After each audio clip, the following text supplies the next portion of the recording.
ಆತ್ಮೀಯ ಸ್ನೇಹಿತರೆ, ನಿಮ್ಮೆಲ್ಲರಿಗೂ ನಮಸ್ಕಾರ. ನಾನಿವತ್ತು ರಾಣೆಬೆನ್ನೂರಿನ ಒಬ್ಬ ವಿಶೇಷ ವ್ಯಕ್ತಿಯೊಡನೆ ಸಂದರ್ಶನ ಮಾಡಲು ಬಂದಿದ್ದೇನೆ. ಕಳೆದ 40 ವರ್ಷಗಳಿಂದ ಪತ್ರಿಕಾ ರಂಗದಲ್ಲಿ ಸೇವೆ ಮಾಡ್ತಾ ಇರುವಂತಹ ಒಬ್ಬ ವಿಶೇಷ ವ್ಯಕ್ತಿಯೊಡನೆ ನಾನಿವತ್ತು ಬಂದಿದ್ದೀನಿ. ಅವರ ಹೆಸರು ಹಾಲೇಶ್ ಶಿವಪ್ಪನವರಂತ. ನಮಸ್ಕಾರ ಸರ್. ನಮಸ್ಕಾರ. ಕಳೆದ 40 ವರ್ಷಗಳಿಂದ ಪತ್ರಿಕಾ ರಂಗದಲ್ಲಿ ಇದೀರಂತೆ. ಹೌದು. ಏನ್ ಅನ್ಸುತ್ತೆ ಈ ಪತ್ರಿಕಾ ರಂಗದ ಬದುಕು? ಪತ್ರಿಕಾ ರಂಗದ ಬದುಕು ಆಗಿನ ಕಾಲದಲ್ಲಿ ಪತ್ರಿಕಾ ರಂಗದ ಬದುಕು ಬಹಳ ಕಷ್ಟಕರ ವಿಷಯಗಳು. ಈಗ ಪತ್ರಿಕಾ ರಂಗದ ಬದುಕಬೇಕಂದ್ರೂ ಸಹ ನಾವು ಸೈಡ್ ಬಿಸ್ನೆಸ್ ಇದ್ರೇನೆ ಬದುಕೋದು ಕಷ್ಟ. ಬದುಕ್ತೇವೆ, ಪತ್ರಿಕಾ ರಂಗದಲ್ಲಿ ಬದುಕ್ತೇವೆ ಅಂದ್ರೆ ಸಾಧ್ಯ ಇಲ್ಲ. ಸರ್, ಕಳೆದ 40 ವರ್ಷಗಳಿಂದ ತಾವು ಯಾವ್ಯಾವ ಪತ್ರಿಕೆಯಲ್ಲಿ ಕೆಲಸ ಮಾಡಿದ್ದೀರಾ? 40 ವರ್ಷದಿಂದ ಅಂದ್ರೂ ಸಹ ನಾನು ಮೊದಲು ಬಂದದ್ದು ಸಿಡ್ಲು ಪತ್ರಿಕೆ ವತಿಯಿಂದ. ಸಿಡ್ಲು ಪತ್ರಿಕೆ ಅವರ ಮಾರ್ಗದರ್ಶನದಲ್ಲೇ ನಾನು ಬೆಳೆದಂತ ವ್ಯಕ್ತಿ. ಅದರಿಂದ ನಾನು ಮಾರ್ಗದರ್ಶನ ಬಂದು ವಿವಿಧ ಪತ್ರಿಕೆಗಳನ್ನು ಮಾಡಿಕೊಂತ ನಾನು ಬರ್ತಾ ಇದ್ದೇನೆ. ಈಗಲೂ ಸಹ ಪತ್ರಿಕಾ ಮಾಧ್ಯಮದಾಗ ಇದ್ದೇನೆ. ಆ ಕಾಲದ ಪತ್ರಿಕೋದ್ಯಮಕ್ಕೂ ಪ್ರಸ್ತುತ ಕಾಲಘಟ್ಟದ ಪತ್ರಿಕೋದ್ಯಮಕ್ಕೂ ಯಾವ ರೀತಿ ವ್ಯತ್ಯಾಸಗಳು ಕಾಣಬಹುದು? ಆ ಕಾಲದ ಪತ್ರಿಕಾ ಉದ್ಯಮಕ್ಕೂ ಈ ಕಾಲದ ಪತ್ರಿಕಾ ಉದ್ಯಮಕ್ಕೂ ಬಹಳ ಅಜಗಜಾಂತರ ಇದೆ. ಈಗಿನ ಕಾಲದ ಪತ್ರಿಕಾ ಉದ್ಯಮ ತಮ್ಮ ಬಿಸಿನೆಸ್ ಹೋಗಿದೆ, ವ್ಯವಹಾರ ಮಟ್ಟದಲ್ಲಿ ಹೋಗಿದೆ. ಬಿಸಿನೆಸ್ ಅಂದ್ರೆ ತಮ್ಮ ಸ್ವತಃ ಬಿಸಿನೆಸ್ ಮಾಡ್ಕೊಳ್ಳೋದು, ತಮ್ಮ ಬ್ಲಾಕ್ ಮೇಲ್ ಮಾಡೋದು, ರೊಕ್ಕ ಹೊಡೆಯೋದು, ಗಂಟು ಹೊಡೆಯೋದು, ಈ ತರ ಮಾಡ್ತಾ ಇದ್ದಾರೆ. ನಮ್ಮ ಕಾಲದ ಪತ್ರಿಕಾ ಉದ್ಯಮ ಅಂದ್ರೆ ಪ್ರಾಮಾಣಿಕವಾಗಿ ಕೆಲಸ ಮಾಡ್ತಿದ್ವಿ. ನಮ್ಗೆ ಸಿಕ್ರೇನು ಬಿಟ್ರೇನು ನಮಗ್ ಕೊಟ್ರು ಇಸ್ಕೊಂತಿದ್ದಿಲ್ಲ ನಾವು. ಸರ್, ಈ ಪತ್ರಿಕಾ ರಂಗದ ಬದುಕೇನೈತಲ್ಲ, ನಿಮಗೆ ಅಗತ್ಯ ಇತ್ತಾ ಅಥವಾ ಅನಿವಾರ್ಯ ಇತ್ತಾ? ಅದು ನಾನು ಮೂಲತಃ ಕಲಾವಿದನಾಗಿ ಬರ್ಬೇಕಂತ ಆಸೆ ಇತ್ತು ನನಗೆ. ಹೌನ್ರಿ. ಆಸೆ ಇದ್ದಾಗ ನನಗೆ ಸಿಡ್ಲು ಪತ್ರಿಕೆಯವರು ಏನ್ ಮಾಡಿದ್ರು, ನಿನ್ನ ಬರವಣಿಗೆ ಚೆನ್ನಾಗಿದೆ, ನೀನು ಚೆನ್ನಾಗಿ ಇದು ಮಾಡ್ತೀವಿ, ನೀನು ಪತ್ರಿಕಾ ಮಾಧ್ಯಮಕ್ಕೆ ಯಾಕೆ ಬರಬಾರ್ದು ಅಂತ ಹೇಳಿ ಜಿ.ಪಿ. ಮೋಹನ್ ಬಾಯಿ ಭಟ್ ಅಜ್ಜ, ನಮ್ಮ ಅಜ್ಜ ನಾನು ಕರ್ಕೊಂಬಂದು ಪತ್ರಿಕಾ ಮಾಧ್ಯಮಕ್ಕೆ ಸೇರಿಸಿದ್ದು. ಅಲ್ಲಿಂದ ನನಗೆ ಆ ಪತ್ರಿಕಾ ಮಾಧ್ಯಮ ಅನುಕೂಲ ಆಗ್ಬಹುದು ನನಗೆ ಅಂತ ಹೇಳಿ ನಾನು ಆ ಪತ್ರಿಕಾ ಮಾಧ್ಯಮಕ್ಕೆ ಬಂದಂಗ. ಈ 40 ವರ್ಷದ ಪತ್ರಿಕಾ ರಂಗದ ಬದುಕಲ್ಲಿ ಅತ್ಯಂತ ಖುಷಿ ನೀಡಿದ ಕ್ಷಣ ಮತ್ತು ಅತ್ಯಂತ ನೋವಾದಂತಹ ಕ್ಷಣ ಯಾವುದು? ನಾನು ಮೊದಲು ಹೇಳ್ತಕ್ಕಂತ ವಿಷಯ ಏನಂದ್ರೆ, ನನಗೆ ನೋವಾದ ಕ್ಷಣಗಳನ್ನು ನಾನು ಹೇಳಲಿಕ್ಕೆ ಇಷ್ಟಪಡ್ತೇನೆ.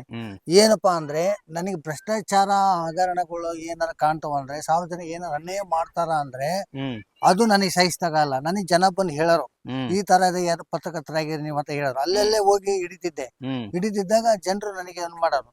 ಒಂದು ದಿನ ಏನ್ ಮಾಡ್ದೆ, ನಮ್ಮ ರಾಣೆಬೆನ್ನೂರು ರಾಜೇಶ್ವರಿ ನಗರದಲ್ಲಿ ಒಂದು ವೈಶ್ಯವಾಟಿಕೆ ದಂಧೆ ನಡೀತಿತ್ತು. ಆ ನಡೆಯುವಾಗ ನಾನು ಅದನ್ನ ಸುದ್ದಿ ಕವರ್ ಮಾಡಿ ನಾನು ಎಲ್ಲ ಪೊಲೀಸರಿಗೆ ಹೇಳಿದ್ರು, ದಾದ್ ಮಾಡ್ತಿದ್ದಲ್ಲ. ಒಂದೇ ಒಂದು ಸುದ್ದಿ ಬರದೆ, ಬಸಂತಿಯ ಅಂಗೈಯಲ್ಲಿ ರಾಣೆಬೆನ್ನೂರು ಮಾನ ಅಂತ ಹೇಳಿ ಒಂದು ಸುದ್ದಿ ಬರದೆ. ಆ ಸುದ್ದಿ ಪೇಪರ್ ಪ್ರಿಂಟ್ ಹೊರಗ್ ಬರೋದು ಒಂದೇ, ಆ ಗಲಗಲಗಲ ನಾನು ಕೊಲೆ ಮಾಡ್ಸಕ್ಕೂ ಬಂದದ್ದು. ಇದು ಘಟನೆ ಎಷ್ಟನೇ ಇಸ್ವಿ ಅಂದ್ರೆ 2009ನೇ ಇಸ್ವಿ ಒಳಗಿದೆ. ಕೊಲೆ ಮಾಡ್ಸಕ್ಕೂ ಬಂದಿದ್ರು. ಕೊಲೆ ಮಾಡ್ಸಕ್ ಬಂದಾಗ ಹೆಂಗ್ ಬರೀತೀನಿ ಏನಂತ ಹೇಳಿದಾಗ, ಅವ ನನಗೆ ನನ್ನ ರಕ್ಷಣೆಗೆ ಬಂದಂತ ವ್ಯಕ್ತಿ ಅಂದ್ರೆ ಬಿ ಸಕ್ರಿ, DYSP, ಆಗಿನ ಕಾಲ DSP ಸಾಹೇಬ್ರು ನನಗೆ ರಕ್ಷಣೆಗೆ ಬಂದು ನನ್ನ ಉಳಿಸುವಂತ ವ್ಯಕ್ತಿ. ಆ ನೋವನ್ನ ಇನ್ನೂವರೆಗೆ ನಾನು ಮರೆಯಂಗಿಲ್ಲ. ಖುಷಿಯಾಗಿದ್ದ ಕ್ಷಣ ನನ್ನ ಬದುಕು ಪತ್ರಿಕೆ ಮಾಧ್ಯಮದಲ್ಲಿ ಇಷ್ಟು ವರ್ಷ ಬದುಕೇನಿ. ನನ್ನ ಲೇಖನಗಳು, ನನ್ನ ಬರವಣಿಗೆಗಳು, ನನ್ನ ಸುದ್ದಿಗಳು ಚೆನ್ನಾಗಿ ಓದ್ತಾರಲ್ಲ, ಅದೇ ನನ್ನ ಖುಷಿ. ನನಗೆ ಅದರಿಂದ ನನಗೆ ಕೋಟಿ ಗಂಟೆ ಬರ್ತೈತೆ ಅಂದ್ರೂ ನಾನು ಆಸೆ ಪಡೋನಲ್ಲ. ಜನ ಎಷ್ಟರ ಮಟ್ಟಿಗೆ ಓದಿ ನನಗೆ ಖುಷಿ ಪಡ್ತಾರೋ ಅಷ್ಟು ನನಗೆ ಖುಷಿ. ನಿಮ್ಮನ್ನ ಪೊಲೀಸ್ ಇಲಾಖೆಯವರು ಒಂದ್ಸಲ ಗಡಿಪಾರ್ ಮಾಡಿದ್ರು ಎನ್ನುವಂತ ಸುದ್ದಿ ಕೂಡ ಇದೆ. ಇದ್ರ ಬಗ್ಗೆ ತಾವೇನು ಹೇಳ್ತೀರಿ? ಅದು ನಿಜ. ಇದು ಘಟನೆ ನಡೆದದ್ದು 2011-12ನೇ ಇಸ್ವಿ ಘಟನೆ. ಅವೊಂದಿನ ತಹಶೀಲ್ದಾರು ಮಾಡ್ತಕ್ಕಂತ ಹಲ್ಕಗಿರಿ ಕೆಲಸ, ಈಗ ರಿಟೈರ್ಡ್ ಆಗ್ಯಾರೋ ಗೊತ್ತಿಲ್ಲ, ಎಲ್ಲಿದ್ರ ಗೊತ್ತಿಲ್ಲ, ರಿಟೈರ್ಡ್ ಆಗ್ಯಾರ ಅವ್ರು ಮಾಡ್ತಕ್ಕಂತ ಹಲ್ಕಗಿರಿ ಬರೀ ಲಂಚ ಹೊಡೆಯೋದು, ಯಾವುದೇ ಸರ್ಟಿಫಿಕೇಟ್ ರೊಕ್ಕ ತಗೊಳೋದು, ಅದು ಮಾಡೋದು ಮಾಡ್ತಿದ್ರು. ನಾನು ಅದನ್ನ ಸಹಿಸ್ತಿದ್ದಿಲ್ಲ. ಆಮೇಲೆ ಈ ಒಂದು ವೈಯಕ್ತಿಕ ಘಟನೆಗಳಿದ್ವು. ಆ ವೈಯಕ್ತಿಕ ಘಟನೆ ಹೆಸರು ಹೊಡೆಯೋದು ಬೇಡ, ಅದನ್ನ ರಾತ್ರಿ ಹೋಗಿ ಹಿಡಿದಿದ್ದೆ. ರಾತ್ರಿ ಅಂದ್ರೆ 12 ಗಂಟೆಗೆ ಹೋಗಿ ಕ್ಯಾಮ್ರಾ ಮ್ಯಾಲಿಟ್ಟು ಪ್ಲೇಸ್ ಮಾಡಿ ವಿಡಿಯೋ ಮಾಡಿದ್ದೆ. ಆ ವಿಡಿಯೋ ತಗೊಂಬಂದು ನಾನು ಗಾಡಿ ಹೊಡೆಯಕ್ಕೂ ಬರೋದಿಲ್ಲ, ನನ್ನ ಗಾಡಿ ಇದು ಮಾಡಕ್ಕೂ ಬರೀ ಸೈಕಲ್ ಬಿಟ್ರೆ ನಾನು ಯಾವುದೂ ಇಲ್ಲ ನಂದು. ನಾನು ನನ್ನ ಗಾಡಿ ತಗೊಂಡು ಅಟ್ಯಾಕ್ ಮಾಡಕ್ ಬಂದದ್ದು ಅಂತ ಹೇಳಿ ಪೊಲೀಸ್ ಸ್ಟೇಷನ್ ಕಂಪ್ಲೇಂಟ್ ನೀಡಿ ಪೊಲೀಸ್ ಸ್ಟೇಷನ್ ನಾನು ಕರ್ಕೊಂಡು ಹೋಗಿ ತಹಸೀಲ್ದಾರ್ ಕಚೇರಿ ನಿಲ್ಲಿಸಿದ್ರು. ಅವಾಗ 5 ರೂಪಾಯಿ ಬಾಂಡ್ ಪೇಪರ್ ತಂದು ಗಡಿಪಾರ್ ಮಾಡಿದ್ರು, ಧಾರವಾಡ ಜಿಲ್ಲೆ. ಆ ಧಾರವಾಡ ಜಿಲ್ಲೆ 17 ತಾಲೂಕು ಬಿಟ್ಟು ಹೊರಗೆ ಹೋಗ್ಬೇಕು ನೀನು ಅಂದ್ರು. ಹ್ಮ್ ನನ್ನ ವಿಡಿಯೋ ಎಲ್ಲ ಸಾಕ್ಷಿ ಸಮೇತ ಕೊಡ್ತೇನೆ, ಆ ನಂತರ ನಾನು ಗಡೀಪಾರ್ ಆಗ್ತದೆ. ಗಡಿಪಾರ ಆಗ್ತಾನೆ, ಇಲ್ಲಿ ಬಿಟ್ಟು ನಾನು ಆಗೋದಿಲ್ಲ ಅಂದೆ. ಹ್ಮ್ ಅವಾಗ ಈ ಸಕ್ರಿ ಸಾಹೇಬ್ರು ಹ್ಮ್ ಅಂದಿನ ಕಾಲದಾಗೆ ಸಕ್ರಿ ಸಾಹೇಬ್ರು ಆ ವಿಡಿಯೋ ತೋರ್ಸೋ ಮಟ್ಟ ಹೋಗೋದಿಲ್ಲ ಅಂತ, ಮತ್ತೆ ಹೆಂಗ್ರಿ ಅಂತ ಹೇಳಿದಾಗ ಹ್ಮ್ ನಂದು ಆ ವಿಡಿಯೋ ತೋರಿಸಿದ್ರೆ ನನ್ನ ನೌಕರಿನ ಹೋಗೈತೆ ಅಂತ ಹೇಳಿ ಹ್ಮ್ ನಾನು ಗಡಿಪಾರ್ ಕ್ಯಾನ್ಸಲ್ ಮಾಡಿದೆ ತಹಸೀಲ್ದಾರ್. ತಹಶೀಲ್ದಾರ. ಪತ್ರಿಕಾ ರಂಗದ ಬದುಕಲ್ಲಿ ರಾಣೆಬೆನ್ನೂರಿನ ಅನೇಕ ರಾಜಕೀಯ ಮುಖಂಡರನ್ನಾಗ್ಲಿ, ಸಾಮಾಜಿಕ ಹೋರಾಟಗಾರರನ್ನಾಗ್ಲಿ, ಅಧಿಕಾರಿ ವರ್ಗದವರಾಗ್ಲಿ ನೋಡಿದ್ದೀರಾ. ಹೌದು. ಒಟ್ಟಾರೆಯಾಗಿ ನಮ್ಮ ರಾಣೆಬೆನ್ನೂರಿನ ಚಿತ್ರಣದ ಬಗ್ಗೆ ತಮ್ಮ ಅಭಿಪ್ರಾಯವೇನು? ರಾಣೆಬೆನ್ನೂರು ಅಭಿವೃದ್ಧಿ ಬಗ್ಗೆ ಚಿತ್ರಣವೇನಂತಂದ್ರೆ, ನಾನು ಎಲ್ಲಾ ರಾಜಕಾರಣಿಗಳು ನೋಡ್ಕೊಂತ ಬಂದಾನೆ. ಹ್ಮ್ ಬಂದದ್ದು ಏನಪ್ಪಾ ಅಂದ್ರೆ, ಒಬ್ಬ ರಾಜಕಾರಣಿ ನಿಷ್ಠಾವಂತ ರಾಜಕಾರಣಿ ಅಂದ್ರೆ ಒಬ್ಬ ರಾಜಕಾರಣಿ ಹೆಸರು ಮಾತ್ರ ಹೇಳ್ತಾನೆ, ಅದು ಜಿ ಶಿವಣ್ಣ ಅಂತ ಹೇಳಿ. ನಮ್ಮ ರಾಣೆಬೆನ್ನೂರು ಅಭಿವೃದ್ಧಿ ಆಗಿದ್ದೆ ಜಿ ಶಿವಣ್ಣ. ಒಂದು ರೊಕ್ಕ ತಿನ್ನನಲ್ಲ, ಭ್ರಷ್ಟಾಚಾರ ಮಾಡೋನಲ್ಲ, ಹ್ಮ್ ಪ್ರಾಮಾಣಿಕವಾಗಿ ಕೆಲಸ ಮಾಡಿದಂತ ವ್ಯಕ್ತಿ. ಹ್ಮ್ ಈ ಎಲ್ಲಾ ರಾಜಕಾರಣಿಗಳು ತಿಂತಾರ ಮಾಡ್ಕೊಂತಾರ ಹೋಕಾರ, ಅದು ಬೇಡ. ಹ್ಮ್ ನಾವು ಅಭಿವೃದ್ಧಿ ಮೇನ್ ಆಗ್ಬೇಕಂದ್ರೆ ಅಭಿವೃದ್ಧಿ, ನಮ್ಮ ರಾಣೆಬೆನ್ನೂರು ಅಭಿವೃದ್ಧಿ ಆಗ್ಬೇಕಂತ ಕನಸು ಕಟ್ಟಿದಂತ ಒಬ್ಬ ಶಾಸಕ ಅಂದ್ರೆ ಹ್ಮ್ ಇಷ್ಟರೊಳಗೆ ಜಿ ಶಿವಣ್ಣ ಅವರು. ಜಿ ಶಿವಣ್ಣ ಅವರು ಹ್ಮ್ ಮತ್ತು ಕೋಳಿವಾಡ್ರು ಹೌದು. ಹ್ಮ್ ಹೌದಾ, ಹ್ಮ್ ಅವ್ರು ನಾವು ಇಲ್ಲ ಅಂತ ಹೇಳಲ್ಲ, ಅವ್ರು ಹಿರಿಯ ಮನುಷ್ಯರು, ಅವ್ರು ಹ್ಮ್ ಮಾಡ್ಯಾರ ಹ್ಮ್ ರಾಣೆಬೆನ್ನೂರು ಹೆಚ್ಚಿನ ಕೆಲಸಗಳು ಮಾಡ್ಯಾರ. ಹ್ಮ್ ಹೌದಾ, ಈ ಪತ್ರಿಕಾ ರಂಗ ಮತ್ತು ಮಾಧ್ಯಮ ರಂಗ ಎನ್ನುವಂಥದ್ದು ಕೇವಲ ಮೇಲ್ವರ್ಗದವರ ಸ್ವತ್ತು ಅಂತ ಅಭಿಪ್ರಾಯ ಇದೆ. ಆ ರೀತಿ ಕೂಡ ವಾತಾವರಣ ಇದೆ. ತಾವು ಪರಿಶಿಷ್ಟ ಜಾತಿಯ ವ್ಯಕ್ತಿಯಾಗಿ 40 ವರ್ಷಗಳಿಂದ ಸೇವೆ ಮಾಡ್ತಾ ಇದ್ದೀರಾ. ತಮಗೇನು ಈ ರೀತಿ ಜಾತಿ ತಾರತಮ್ಯ ಆಗ್ಲಿಲ್ವಾ? ಯಾವುದು ನನಗೆ ಸಿ ಜಾತಿ ಆ ಜಾತಿ ಈ ಜಾತಿ ಅಂತ ಯಾರು ನನ್ನನ್ನ ಯಾವುದು ಮೇಲಾಗಿ ಇದನ್ನ ಕೀಳಾಗಿ ಕಂಡಿಲ್ಲ. ಹ್ಮ್ ಎಲ್ಲರೂ ನನ್ನ ಅಣ್ತಮ್ಮಳಂತೆನೆ ಕಂಡಾರ. ಹ್ಮ್ ಮತ್ತು ನಮ್ಮ ಸ್ವತಃ ಅಣ್ಣ ತಮ್ಮ ಅಂತ ನೋಡ್ಕೊಂಡಾರ. ಹ್ಮ್ ಯಾರು ಜಾತಿ ಭೇದ ಮಾಡಿಲ್ಲ. ನಮ್ಮ ಹ್ಮ್. ಹಾವೇರಿ ಜಿಲ್ಲೆದಾಗ ಯಾರು ಹಂಗ್ ಮಾಡಿಲ್ಲ. ಹ್ಮ್ ಅಂತವ್ರು ಯಾರು ಇಲ್ಲ ಅಲ್ಲ. ಹಾ ಹಾ ಹಾ ಹಾ. ನಿಮ್ಮ ಪತ್ರಿಕಾ ವೃತ್ತಿ ಬದುಕನ್ನ ಬಿಟ್ಟು ವೈಯಕ್ತಿಕ ಬದುಕು ಹೇಗಿದೆ? ನಿಮ್ಮ ಬಾಲ್ಯ, ನಿಮ್ಮ ಬದುಕು, ಮದುವೆ? ನಾನು ಹುಟ್ಟಿದ್ದು 1972. 72. ಹುಟ್ಟಿದೆ. ಹ್ಮ್ ನನ್ನ ಶಿಕ್ಷಣ ಮುಗಿದದ್ದು 89. ಹಾ 89ರಲ್ಲಿ ಶಿಕ್ಷಣ ಮುಗಿಯತ್ತಿಗೆ ನಾನು ಪತ್ರಿಕಾ ರಂಗಕ್ಕೆ ಬಂದೆ. ಏನ್ ಓದಿದ್ದೀರಿ ತಾವು? ನಾವು SLCನೇ ಓದಿರೋದು, ಹಾ ಹೆಚ್ಚಿಗೆ ಹಾ ಓದಿಲ್ಲ. ಹಾ.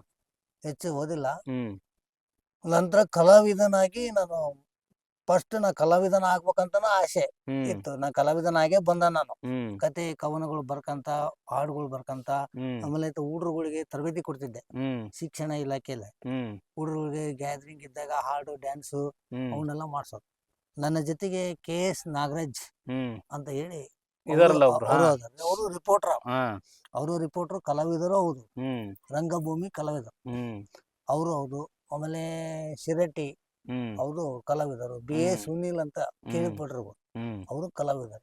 ಆಮೇಲೆ ಕೃಷ್ಣಮೂರ್ತಿ ಗುಂಗೇರ್ ಅಂತ ಹೇಳಿ ಅರೆಮಲ್ಲಾಪುರ್, ಹ್ಮ್ ಅವರು ಕಲಾವಿದರು. ಅವ್ರು ತಿರುಕೇಂದ್ರು. ಎಲ್ಲರೂ ನಾವು ಒಂದು ತಂಡ, ಒಂದು ಬ್ಯಾಚ್.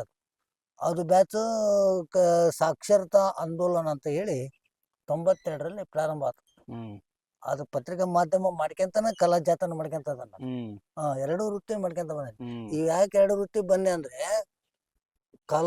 ಈಗ ನಮಗೆ ಪತ್ರಿಕಾ ಮಾಧ್ಯಮದಲ್ಲಿ ಹಣ ಇಲ್ಲ.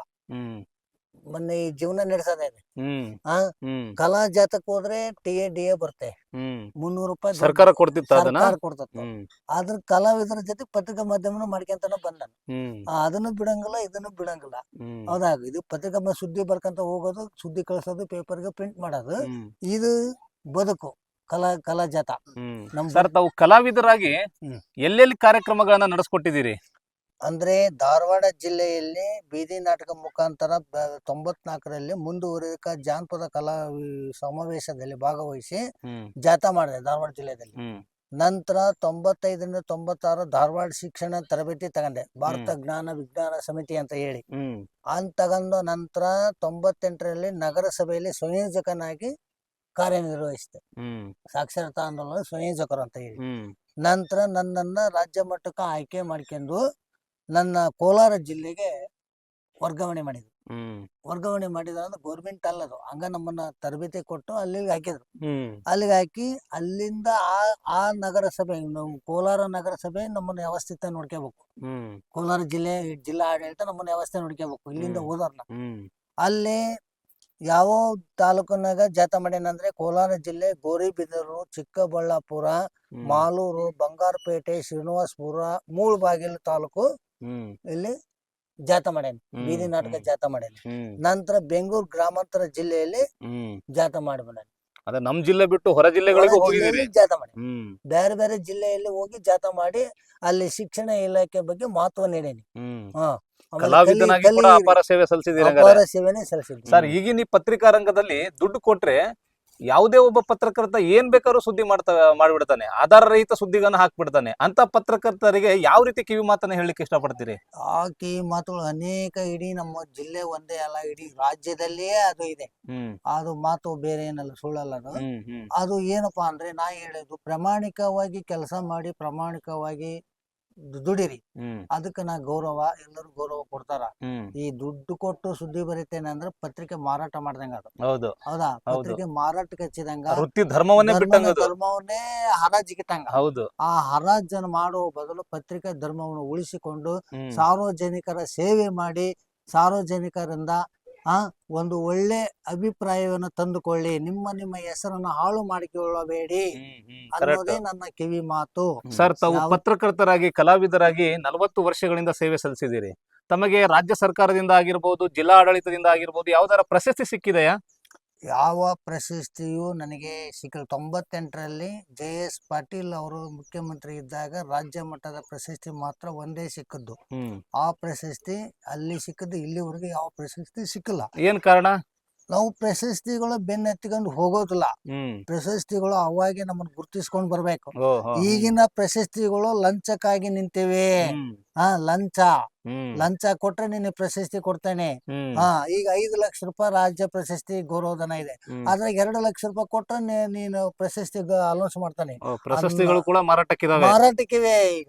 ಈಗ ನೇರವಾಗಿ ಹೇಳ್ತೇನೆ ನಾನು, ನಮ್ಮಂತ ಕಷ್ಟಪಟ್ಟು ಕಲಾವಿದರಾಗಲಿ ಪತ್ರಕರ್ತರಿಗೆ ಕೆಲಸ ಮಾಡ್ತಾವಲ್ಲ, ಅಂತರಿ ಬರೋದಿಲ್ಲ, ರೊಕ್ಕ ಕೊಡ್ತಕ್ಕಂತಾರಲ್ಲ ಅಂತರ ಹೆಸರು ಬರ್ತಾವು. ಇದು ನಿಜವಾದ ಮಾತು. ಎಲ್ಲಿ ಸತ್ಯ ಹೇಳಂದ್ರೆ ಹೇಳ್ತೇನೆ, ಪ್ರಶಸ್ತಿಗಳು ಮಾರಾಟಕ್ಕೆ ಆಗ್ಯವು. ಸರ್, ಒಟ್ಟಾರೆಯಾಗಿ ನಿಮ್ಮ 40 ವರ್ಷದ ಬದುಕೈತಲ್ಲ, ಈ ಪತ್ರಿಕಾ ರಂಗದ ಬದುಕು ತೃಪ್ತಿ ಇದೆಯಾ? ತೃಪ್ತಿ ಇದೆ, ತೃಪ್ತಿ ಅಂತ ಇದೆ ನನಗೆ. ಪತ್ರಿಕಾ ಮಾಧ್ಯಮ ತೃಪ್ತಿ ಏನಪ್ಪಾ ಅಂದ್ರೆ ನನ್ನ ಹವ್ಯಾಸನ ಅದು, ಅದರಿಂದ ನನ್ನ ಬೆಳಗ್ಗೆ ನಾನು ತೃಪ್ತಿ ಪಟ್ಕೊಳ್ಳೇಬೇಕಾದ್ರೆ. ಹೌದಾ? ನನಗೇನ್ ಲಾಸ್ ಇಲ್ಲ ಅದು. ಹೌದಾ? ಎಷ್ಟೋ ಅಷ್ಟು ಅದರಿಂದ ಒಂದ್ ಸ್ವಲ್ಪ ಅನ್ನ ಉಂಡೇನಿ, ಅದರಿಂದ ನಾನು ಬದುಕೇನಿ. ಹೌದಾ?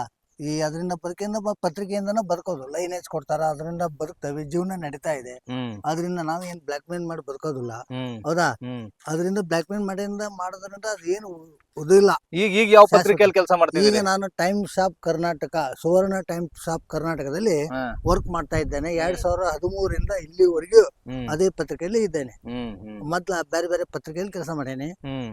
ಲೋಕದರ್ಶನ, ಮಲ್ಲಾಡವಾಣಿ, ಸಿಡ್ಲು, ಇವೆಲ್ಲ ಪತ್ರಿಕೆ, ನವೋದಯ ಗದಗ್, ಎಲ್ಲ ಪತ್ರಿಕೆ ಕೆಲಸ ಮಾಡಿ ಲಾಸ್ಟ್ಗೆ ಬಂದನೆ. ಈಗ ಸ್ವಂತ ಪತ್ರಿಕೆ ಆಗಿದೆ, ಸಿಂಹಾದ್ರಿ ಸಿಂಹ ಅಂತ ಹೇಳಿ 3 ವರ್ಷ. ನಿಮ್ದೇ ಸ್ವಂತ ಪತ್ರಿಕೆ ನಂದೇ. ನಂದೇ ಸ್ವಂತ. ನೀವೇ ಪ್ರಧಾನ ಸಂಪಾದಕ ನಾನೇ. ಎಲ್ಲ ನಾನು 8 ಪೇಜ್ಗಳ ಪತ್ರಿಕೆಯನ್ನ ತೆರೆದಿದ್ದೇನೆ. ಪ್ರತಿ ವಾರನು ಪ್ರಿಂಟ್ ಆಗ್ತಾ ಬರುತ್ತೆ. ವಾರ ಪತ್ರಿಕೆ ಸಿಂಹಾದ್ರಿ ಸಿಂಹ ವಾರ ಪತ್ರಿಕೆ. ಆದ್ರಿಂದ ನನ್ನ ಜೀವನ ನಡ್ತಾ ಇದೆ. ಇನ್ನೊಂದು 5-6 ವರ್ಷ ಆತಂದ್ರೆ ರಿಟೈರ್ಡ್ ಆಗುತ್ತೆ. ಒಂದೊಂದು ಅಲ್ಪ ಸ್ವಲ್ಪ ಸರ್ಕಾರ ಪೆನ್ಷನ್ ಕೊಡ್ತೈತಿ. ಆ ಪೆನ್ಷನ್ ನಿಂದ ಜೀವನ ಮಾಡ್ಕೊಂಡು ಬರುತ್ತೆ. ಈಗ 16 ಮಾಡ್ಯಾರ, 12 ಇತ್ತು, 16 ಮಾಡ್ಯಾರ ಅಷ್ಟೇ. ಅದರಿಂದ ಜೀವನ ಇಷ್ಟೇ ಸಾಕಪ್ಪ, ತೃಪ್ತಿ. ನನ್ ಮೇನ್ ಹೆಚ್ಚಿನ ಕೊಡಬಾರ್ದು ಅಂತ ನಾವು ಹೇಳ್ತೇವೆ.